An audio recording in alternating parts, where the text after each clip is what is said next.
nedávno otrímanej medzinárodnej vinijady u Temerinu do Bikiču poznatomu vinicarovi i produkovateľovi vínoch Miroslavovi Sokolovi siehli novi pripoznanja.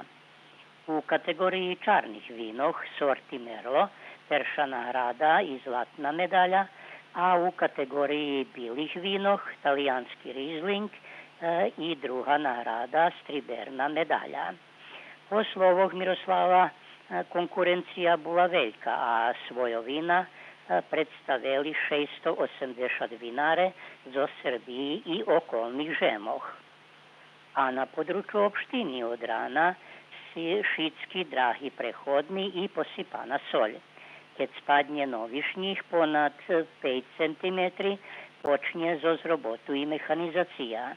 Na hraničnih prehodoch Batrovci terhovni prevozki še zatrimuju kolo 60, a na prehodze Šit Tovarnik kolo 90 minuti.